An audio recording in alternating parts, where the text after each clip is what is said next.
MCD ने सब सारी चीजें पास की हुई हैं, फिर एमसीडी वाले आके सील कैसे लगा रहे हैं? हम लोगों से, व्यापारी दबके से सैकड़ों करोड़ रुपए का जीएसटी पोस्ट है हर डे। तो कैसे हुई रेजिडेंशियल सर ये?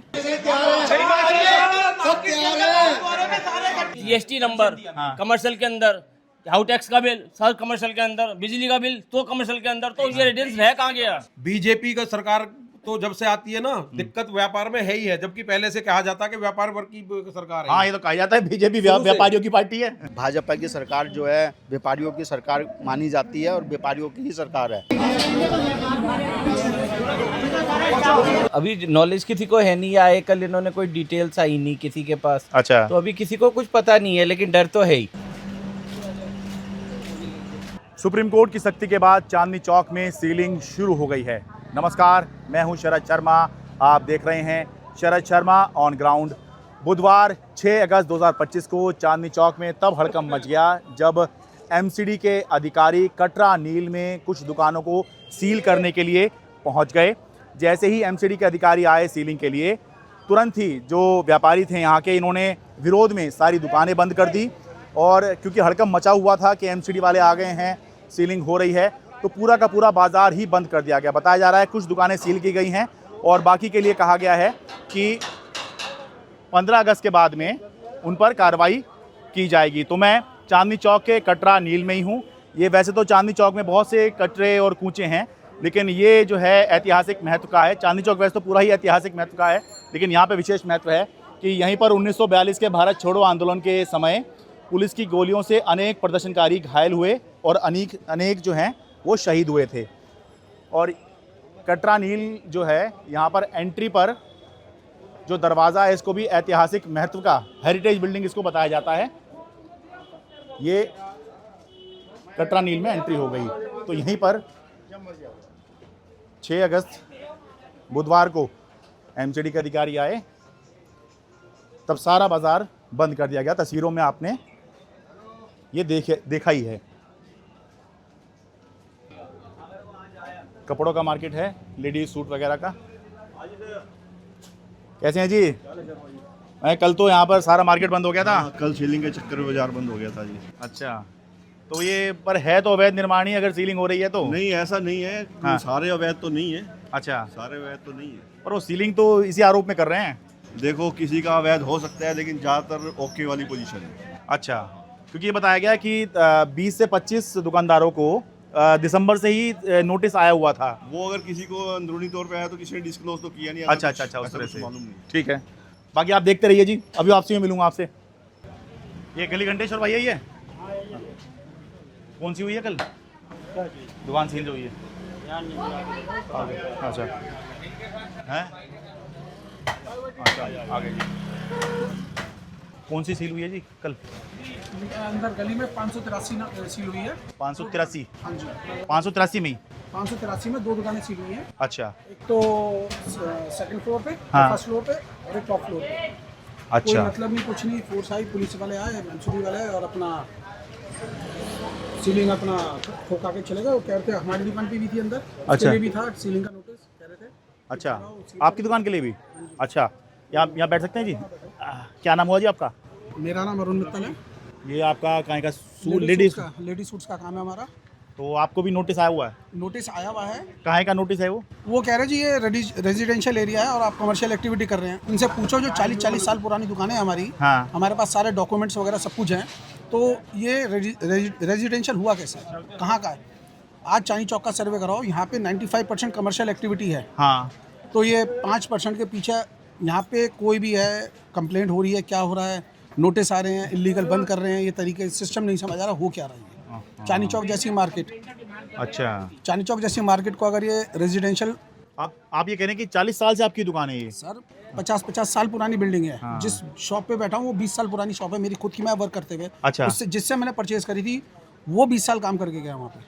अच्छा, हाँ जी। अच्छा, 2000 पहले से मतलब कि 2000 की शॉप तो हमारी ली है 2004। अच्छा, आप ये कह रहे हैं मतलब 40-50 साल आपके अंदाजे में, ये 40-50 साल से इसका स्वरूप दुकान का ही है। हाँ, दुकान का यहाँ स्वरूप पर? है, हाँ, हाँ, हाँ। और सारे आसपास दुकानें ही हैं? सारी दुकानें हैं टोटली, और कोई मतलब नहीं है रेजिडेंस का। इस गली के अंदर टोटल 3 या 4 बिल्डिंग नहीं है, परिवार नहीं है जो रेजिडेंस है। अच्छा, टोटली बिल्डिंग है, टोटली मार्केट है। यहाँ इस मार्केट के अंदर 250 पौने 300 दुकानें हैं। अच्छा। तो कह रहे हैं कि जी रेजिडेंस एरिया है, कमर्शियल एक्टिविटी नहीं हो सकती है। तो अब कहाँ से जाग गए, क्या हो गया, क्या कर रही है सरकार, समझ नहीं आ रहा। सर डेली का सैकड़ों करोड़ रुपए का जीएसटी पहुँचता है सरकार को, हम लोगों से। हाँ। हम लोगों से, व्यापारी दबके से सैकड़ों करोड़ रुपए का जीएसटी पहुँचता है हर डे। तो कैसे हुई रेजिडेंशियल सर ये? सर्वे कराए, आओ देखो करो। हाँ। और अगर है तो भाई जिस समय इसका स्वरूप बदल रहा था, ठीक है, पहले मकान रहे होंगे ये। सर रहे होंगे, ठीक हाँ, है, रहे होंगे, सब मार्केटें कन्वर्ट हो गई, सब यहाँ से निकल के चले गए। हाँ। तो एक प्रोसेस होता है, एक तरीका होता है। आप ये कह रहे हैं, आप समझो 250 दुकानें और 25 दुकानों को सीलिंग का नोटिस आ गया। अच्छा 25 दुकानों को यहाँ नोटिस है कम से कम। 25 दुकानों का, तो आप 250 की 250 सील करो ना, पूरी मार्केट बंद करो, तब देखते हैं क्या होता है। एप्लीकेबल रेजिडेंशियल और कमर्शियल तो सबके लिए एप्लीकेबल होता है ना ये चीज़। हाँ हाँ हाँ। सिस्टम तो सिस्टम से बात होती है ना सर। बस जज लोग बैठे हैं, कोर्ट में बैठे हुए हैं, बोल रहे जी रेजिडेंशियल है, किसी ने कंप्लेंट करी, उन्होंने बोल दिया सील हो गया, नोटिस नहीं, वो कोर्ट के सामने तो जो बात जाती है, और कोर्ट जो है वो मानवीय दृष्टिकोण भी देखता है कि भाई वो परेशान हो रहे हैं। मैं भी मानता हूँ ये बात, मैं भी मानता हूँ ये बात, लेकिन लेकिन सर्वे होना चाहिए ना उस चीज़ का। हाँ। उस चीज़ का सर्वे करो, आप देखो क्या हो रहा है क्या नहीं हो रहा। हाँ। सिस्टम तो सिस्टम के हिसाब से होता है ना। हाँ। परेशान हो गए सर, कुल मिला के दुखी कर रखा है, काम धंधे वैसे ही कम है। क्योंकि मैं ये बता रहा हूँ कि होता क्या है कि जब कोर्ट के सामने बात गई, अब दूसरा पक्ष जो आप बता रहे हैं ये कोर्ट के सामने पता नहीं गया ही नहीं गया, मुझे नहीं पता है, लेकिन भाई अगर 40-50 साल से आप कह रहे हैं ये दुकान ही चल रही है यहाँ सर पर। ये मार्केट 40 साल पुरानी मार्केटें हैं सर, फर्में हैं सर। मेरी खुद की दुकान 28 साल पुरानी फर्म है सर मेरी। इसी जगह पर ये सर ये दुकान मेरी 28 साल पुरानी और खुद की इसी purchase को नोटिस आया हुआ है। इसको नहीं आया हुआ, मेरी दूसरी शॉप को आया हुआ। अच्छा, मेरी एक अच्छा। और शॉप है वहाँ पे, अच्छा। अंदर वाली बिल्डिंग में, उसमें नोटिस आया हुआ। अच्छा।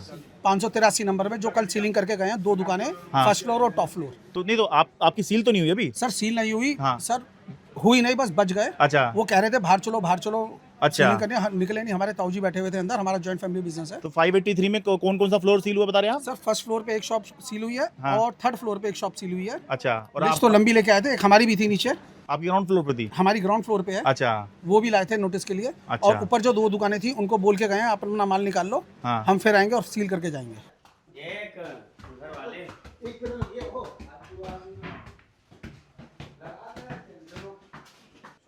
अजी आपकी है जी ये? अच्छा, ये है भाई, ये देखिए, चांदनी चौक कटरा नील गली घंटेश्वर में 583 नंबर बिल्डिंग में ये सीलिंग बुधवार को एमसीडी ने की है। और क्या इसमें मतलब उन्होंने कहा क्या है जी? कुछ नहीं करा, सीलिंग कर गए बस। आए भी नहीं, कुछ बोले भी नहीं, बोले भी नहीं, सीलिंग कर दी बस। पर नोटिस तो दिया होगा पहले कोई आपको? नोटिस, पहले नोटिस आए थे हाँ अक्टूबर के अंदर, तो हमें बुलाया भी गया था दिसंबर के अंदर। हाँ। आपका नाम बताइए पहले। मैं अतुल कुमार। तो उसके अंदर हमने वहाँ हियरिंग हुई थी, हम लोग गए भी थे, अपने डॉक्यूमेंट्स वगैरह जमा भी कराए थे वहाँ पे। हाँ। ये हमें 14 अक्टूबर को नोटिस इशू हुआ था। अच्छा। उसके बाद सेकंड इशू जो हुआ था वो 26/11 को हुआ था। अच्छा, इसमें कह क्या रहे थे? इसमें ये इन्होंने सेक्शंस वगैरह लगा रखे हैं कि आपने अनऑथराइज्ड कमर्शियल रेजिडेंशियल को कमर्शियल करा हुआ है, अच्छा। जबकि ये बिल्डिंग सन 95 के अंदर बन गई थी। 1995 का तो मतलब हो गया कि कम से कम 30 साल। 30 साल से ऊपर की ये बिल्डिंग बनी हुई है और सिर्फ सेकंड फ्लोर तक ही बनी हुई है। ये कोई अभी और शुरू से कमर्शियल एक्टिविटी ही है इसमें? शुरू से ही कमर्शियल, सन 95 से ही कमर्शियल एक्टिविटी इसके अंदर है। अच्छा। इसके अंदर कोई रेजिडेंशियल नहीं है इसके अंदर। और शुरू से ही सिर्फ जो बिल्डिंग जब से बनी हुई है उतनी ही इसमें कंस्ट्रक्शन है, कोई एक ईंट भी नहीं लगाई गई है। अभी हाल फिलहाल में 20 साल 25 साल में कोई काम नया नहीं हुआ इसके अंदर। अच्छा। सर ऐसा है, बिजली का बिल भी कमर्शियल में है सर, इनका हाउस टैक्स का जो भी जाता है वो सब कमर्शियल में जा रहा है। अच्छा। हाँ जी।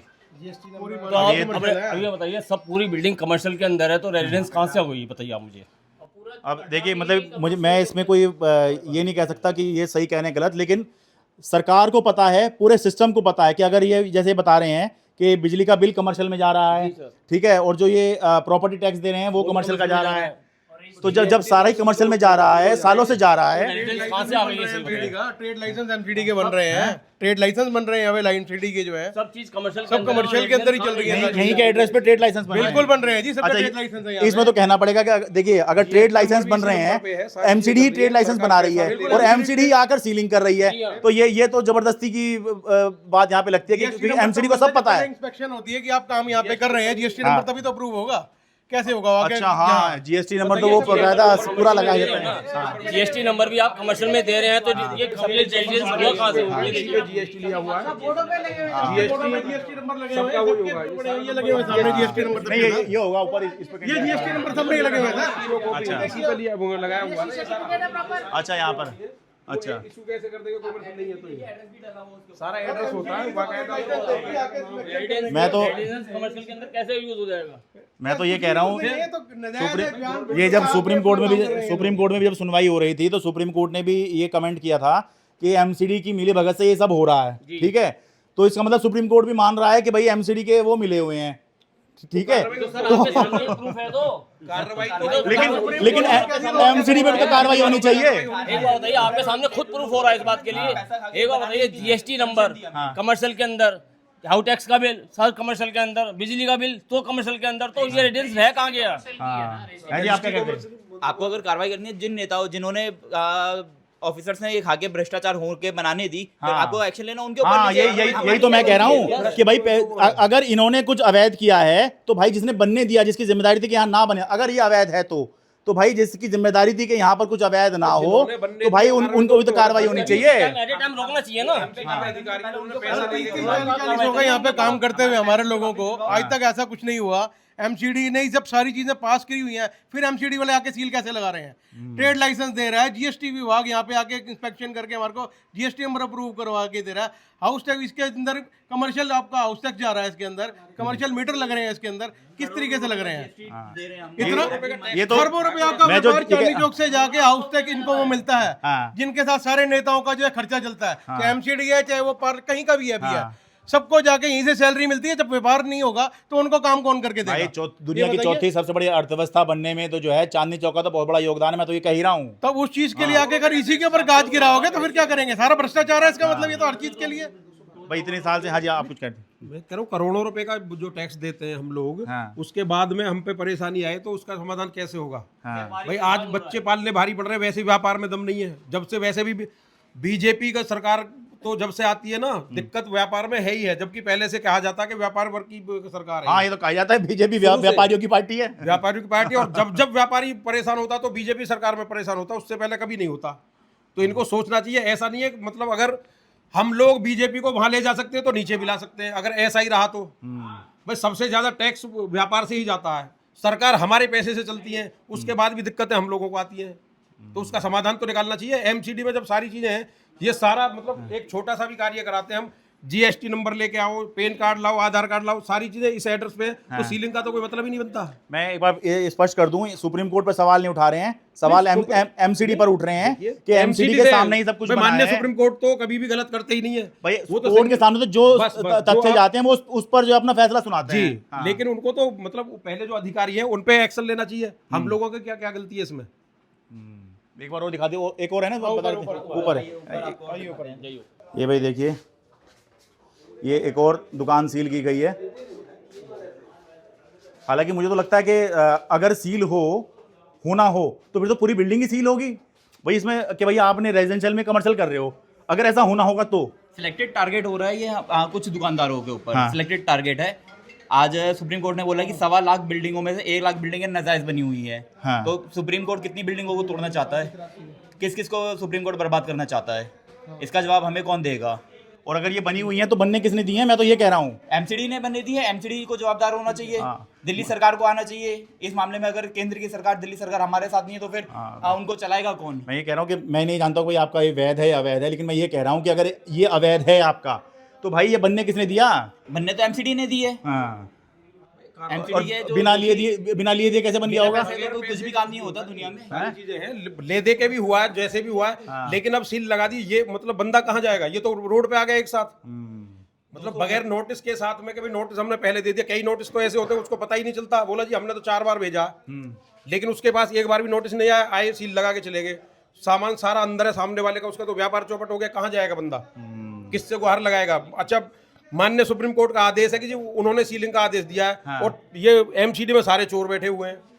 272 दुकानों पे सीलिंग की नोटिस है।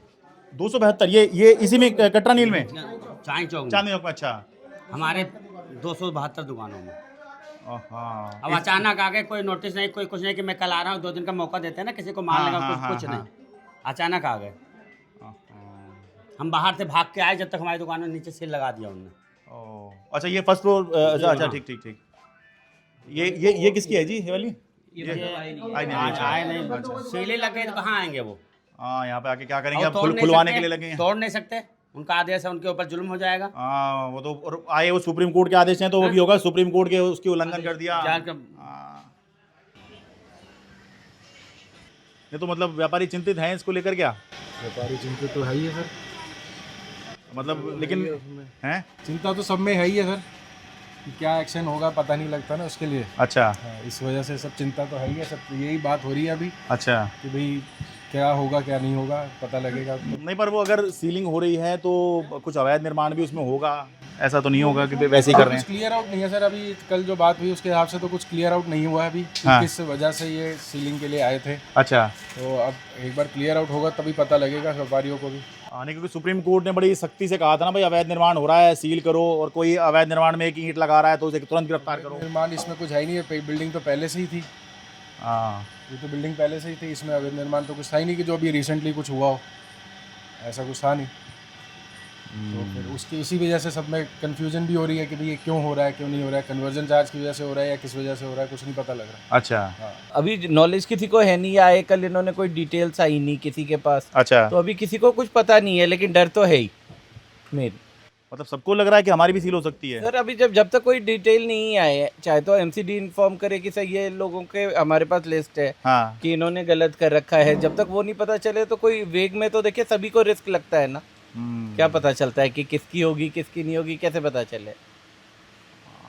नहीं, मैं जैसे बता रहा था कि कुछ ना कुछ अवैध निर्माण होगा तभी एमसीडी कर रही है, ये बात तो माननी पड़ेगी। सर अवैध निर्माण का क्राइटेरिया क्या?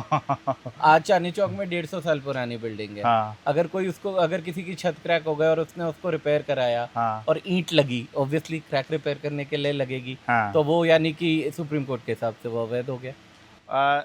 चांदनी चौक असल में स्पेशल एरिया है, तो यहाँ पर कोई नक्शा पास नहीं हो सकता है, कोई जो है नया निर्माण नहीं हो सकता है। ऐसे में यहाँ कुछ भी होता है तो ये सब अवैध है, बिल्कुल, अगर कानूनी दृष्टि जाएंगे। ये सही कह रहा हूँ ना जी? गवर्नमेंट कोर्ट के हिसाब से तो यही है। वो कौन सी अवैध है कौन सी अवैध नहीं, ये कैसे पता लगेगा? अच्छा, देखिए, अब कोर्ट ने भी टिप्पणी करते हुए ये कहा था, सुप्रीम कोर्ट ने भी, कि ये एमसीडी अधिकारियों की मिलीभगत से ये सब घोटाला हो रहा है, हाँ जी, हाँ जी। और ये तय ही है कि कोई भी कंस्ट्रक्शन जो है बिना उनकी स्वीकृति के हो ही नहीं सकती है। बिल्कुल। अभी 20-25 साल पहले जो बने हुए हैं उनको कैसे पता लगेगा भाई? उस टाइम तो इन्होंने बोल दिया था सब रेगुलराइज हो गया। अच्छा, हाँ, एक बार बोला क्यों जी, तो अब कह रहे भाई सब ये यहाँ पर रिहायशी एरिया, कोई रिहायशी पूरी गली में एक आधा आदमी कोई रहता है, यहाँ पर कोई रिहायशी नहीं है। अच्छा, हाँ, तो फिर तब चिंता होगी कि भाई किसको वैध मान रहे हैं किसको अवैध मान रहे हैं। बिल्कुल, यहाँ तो रिहायश में कोई मतलब 5% भी नहीं रिहायश है यहाँ पर कोई। हाँ,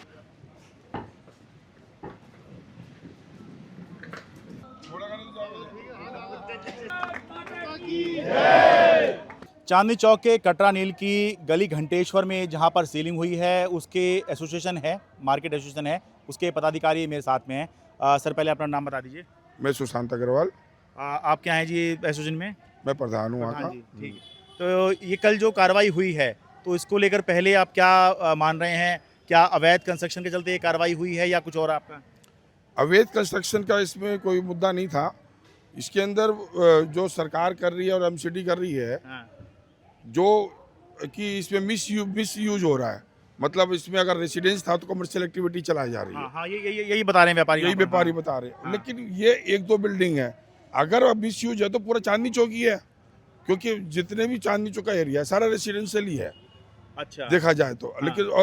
लेकिन कुछ आज 1967 में जब सुप्रीम कोर्ट का फैसला आया था सबको कमर्शलाइज घोषित कर दिया गया था। अच्छा, लेकिन आप पता नहीं एमसीडी कहाँ से कोई कंप्लेनर पे कंप्लेन ले लेती है और वो सुप्रीम कोर्ट चले जाते हैं कंप्लेनर। और मान लीजिए आप किसी से कोई अगर 2 बिल्डिंग से कोई दुश्मनी निकालनी है उसके पीछे पड़ जाते हैं। अगर कोई मुद्दा सरकार के नज़र में, एमसीडी के नज़र में, गवर्नमेंट के नज़र में या सुप्रीम कोर्ट के नज़र में हो तो 2 दुकान क्यों है? पूरा बाजार होना चाहिए। 2 दुकान ही मिस यूज क्यों नहीं हो रही? मतलब और भी तो बिल्डिंग है, इतनी हो रही है। अच्छा, मेरा तो आप कहना कह रहे हैं पूरा चांदनी चौक ही कमर्शियल हुआ पड़ा है। हाँ कमर्शियल है, तो उसमें 2 बिल्डिंग अनऑथराइज कैसे हो सकती है? 99% यहाँ कमर्शियल है, 1% रेसिडेंस रह गया। सरकार उसको चाहिए कि अगर उसमें कोई रजिस्ट्री उनकी रेसिडेंशियल है, कमर्शलाइज करवा ले। साधन बहुत है सरकार के पास, ना कि सीलिंग साधन नहीं है। आज जो 50 साल से व्यापारी बैठे हैं, इसका मतलब थोड़ी कि आप आगे सील कर दोगे किसी को। जब सुप्रीम कोर्ट का आदेश आया था तभी आपको ये लगना शुरू हो गया होगा कि ये हो सकता है, और इस क्योंकि बहुत व्यापारी बता रहे हैं नोटिस तो पहले आया हुआ है। सुप्रीम कोर्ट का ऑर्डर इस प्रकार से नहीं है। उन्होंने कहा है जो नई कंस्ट्रक्शन हो रही है उसको रोका जाए। अगर कोई कंस्ट्रक्शन नहीं हो रही है, नहीं मानता है, तो उसको गिरफ्तार करा जाए। लेकिन पुरानी कंस्ट्रक्शन में ऐसा कोई ऑर्डर नहीं है कि उसको सील किया जाए।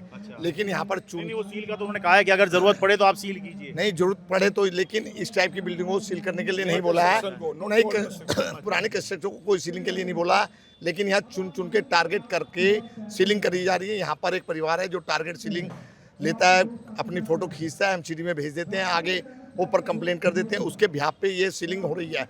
अदरवाइज सुप्रीम कोर्ट का कोई ऐसा ऑर्डर नहीं है जो सीलिंग करी जाए। मेरा तो सरकार से सिर्फ इतना ही पूछना है कि अगर हमारा बाज़ार रेजिडेंशियल है तो जब हम वहाँ रजिस्ट्री कराने के लिए जाते हैं, जब हम कोई प्रॉपर्टी ख़रीदते हैं तो हमारे पे उसी टाइम रोक क्यों नहीं लगाई जाती? अगर यह रेजिडेंशियल है तो जब हम रेजिडेंशियल प्रॉपर्टी का कमर्शियल रजिस्ट्री कराते हैं तो उसका लाखों रुपए का अमाउंट भी ज़्यादा लगता है। आज कोई रजिस्ट्री जो रेजिडेंशियल रजिस्ट्री है जो 4 लाख रुपए में होती है, वो कमर्शियल रजिस्ट्री 20 लाख रुपए की होती है। इट मीन्स कन्वर्जन चार्ज तो हमने भर दिया। जब हम रजिस्ट्री कमर्शियल करा रहे रजिस्ट्रियाँ अपनी यस हमारे पास कमर्शियल रजिस्ट्रियाँ हैं, कमर्शियल मीटर हैं, उसके ऊपर जीएसटी मिले हुए हैं। आप देखिए पूरे चांदनी चौक को अगर हम रेजिडेंशियल कहते हैं तो पूरे चांदनी चौक में आई थिंक आप डाटा निकलवा लीजिए, लाखों जीएसटी नंबर अलॉट हुए हुए हैं उन्हीं रेजिडेंशियल प्रॉपर्टी को, जिनको ये रेजिडेंशियल प्रॉपर्टी बना रहे हैं उन्हीं पे लाखों जीएसटी नंबर अलॉट हुए हुए हैं। कमर्शियल मीटर अलॉट हुए हुए हैं। हमारी कमर्शियल रजिस्ट्रियाँ हुई हैं जिनके लिए लोगों ने करोड़ों रुपए का अमाउंट, अरबों रुपए का अमाउंट भरा है। जो 4 लाख रुपए की रजिस्ट्री रेजिडेंशियल है उसका 20 लाख रुपए का कमर्शियल रजिस्ट्री का अमाउंट है। अगर आप लोगों को यह रेजिडेंशियल लग रहा है तो जब हम रजिस्ट्री कराने जाते हैं उसी टाइम हमें क्यों नहीं रोका जाता? और पूरा व्यापारी वर्ग बीजेपी का है। जो हमारी सीएम साहिबा रेखा गुप्ता जी बैठी है, उनसे हमारी अपील है कि पूरा व्यापारी वर्ग बीजेपी का है। अगर व्यापारी वर्ग ही परेशान हो जाएगा तो क्या तो सरकार का होगा और क्या हमारे जैसे व्यापारियों का होगा। हम तो बहुत ज़्यादा पीड़ित हैं इस टाइम। आप समझो जब मर्जी सीलिंग की धमकी आ जाती है, जब मर्जी नोटिस आ जाते हैं, जब मर्जी जो मर्जी हो रहा है, कोई तो सुनवाई होनी चाहिए इसके ऊपर। अब मेरे साथ में श्री भगवान बंसल जी हैं जो कि दिल्ली हिंदुस्तानी मर्केंटाइल एसोसिएशन के जनरल सेक्रेटरी हैं। सर एक तो बताइए एसोसिएशन कितनी बड़ी है ताकि पता लगे कि अब ये केवल कटरा नील का मामला नहीं रह गया है, ये मामला व्यापारियों के लिए बड़ा हो गया है। मैं सबसे पहले तो आपने मेरा परिचय दिया। 132 साल पुरानी एसोसिएशन है ये हिंदुस्तान नहीं, ये एशिया की सबसे पुरानी एसोसिएशन में से एक है। अच्छा। और लगभग कपड़े के यहाँ 27,000 से ऊपर व्यापारी व्यापार करते हैं। अच्छा। 64 अलग अलग मार्केटें हैं कपड़े की, जिसमें विभिन्न मतलब तरीके का कपड़ा होता है, लेके तौलिए से लेके सोल से लेके कंबल, रजाई, मतलब तुम्हारे लेडीज सूट, लहंगा, चुन्नी, शेरवानी, पैंट शर्ट, मतलब ऐसी कपड़े की कोई आइटम नहीं है। 1,000 से ऊपर आइटम है कपड़े की। वो यहाँ पर आपको होलसेल में मिलेगी। और ये मतलब हिंदुस्तान का सबसे बड़ा होलसेल बाज़ार है। और यहाँ पे ये समझो कि 64 मार्केटें हैं जिसमें अलग अलग तरीके से सारे व्यापार इस तरीके के होते हैं। कटरा नील और गली घंटेश्वर सारे उनमें से एक है। उसमें से एक मार्केट जो है लेडीज सूट की, जो इस समय एशिया की सबसे बड़ी सूट की मार्केट है, उसके ऊपर जो है ना, कल कुछ एमसीडी के अधिकारी आए और उन्होंने 2 दुकानों को सील कर दिया और उनके पास 25 से ज़्यादा दुकानों के नोटिस थे कि हम इनको सील करेंगे। ये सारे बाज़ार के लोग इकट्ठे हो गए और इकट्ठे होकर सारा बाज़ार बंद हो गया। लगभग 1500 से 2000 के बीच में कटरा नील में दुकानें हैं। अच्छा। और सारे बाज़ार दहशत में आ गया, इतना दहशत में आ गया कि मतलब वो व्यापार करने की तो बात छोड़ दो आप, वो मतलब रात को नींद नहीं आई होगी, हमारी दुकानों का क्या होगा, हमारे व्यापार का क्या होगा। पर सरकार की तरफ से कोई वो नहीं है। आप ये बताइए कि जो हमारी जगह है, जो हमारी मतलब रजिस्ट्री की जगह है, उसके अंदर अगर हमने 1 इंच जगह रोड पे बढ़ाई हो, एमसीडी की जगह पे बढ़ाई हो, सरकारी ज़मीन पे बढ़ाई हो तो वो अनऑथराइज है। जब हम अपनी जगह पे ही अपना व्यापार का स्वरूप देखकर या वहाँ पे रहकर अगर व्यापार कर रहे हैं तो इसमें मतलब दिक्कत क्या है? मैं आपको ये बता दूं, मैं ये ओल्ड सिटी के अंदर लगभग लाल किले से लेके बाड़ा हिंदू राव तक और रेलवे स्टेशन मोरी गेट से लेकर और तुर्कमान गेट तक ये 3 किलोमीटर तक का एरिया है। और 3 किलोमीटर तक के एरिया में लगभग 2 लाख से ऊपर व्यापारी है। 2 लाख से ऊपर दुकानें हैं और उसके ऊपर 5 लाख से ऊपर कर्मचारी काम करता है। और 1 लाख 1.5 लाख से ऊपर झल्ली वाले, रिक्शा वाले, हाथ ठेले वाले इस तरीके के मजदूर काम करते हैं। 10 लाख परिवार हैं यहाँ जिनको रोटी रोजी देता है चांदनी चौक, और सरकार का बिल्कुल ध्यान नहीं है। क्या चाहेंगे सरकार से कि सरकार क्या करे, क्योंकि माना जाता है सरकार तो ये वो सरकार है जो व्यापारियों की सरकार हितैषी मानी जाती है। माने जाते हैं कि व्यापारी जो है वो पारंपरिक रूप से बीजेपी का ही वोटर है, तो उसी दौर में आप परेशान हो रहे हैं, तो क्या चाह रहे हैं फिर? हम सरकार से निवेदन करते हैं, भारत सरकार से भी, दिल्ली सरकार से भी। सरकार हमारी है, भाजपा की सरकार जो है व्यापारियों की सरकार मानी जाती है और व्यापारियों की ही सरकार है। और सरकार को आगे आना चाहिए और ये है ना मतलब खुलकर इसका विरोध करना चाहिए।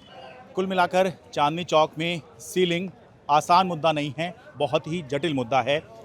एमसीडी के लिए आसान नहीं होगा अभी आगे बढ़ना, क्योंकि व्यापारी एकजुट हो रहे हैं और संभव है कि वो इसका बड़े पैमाने पर विरोध करें। चांदनी चौक दिल्ली से अपने कैमरा सहयोगी अमन कुमार के साथ मैं शरद शर्मा।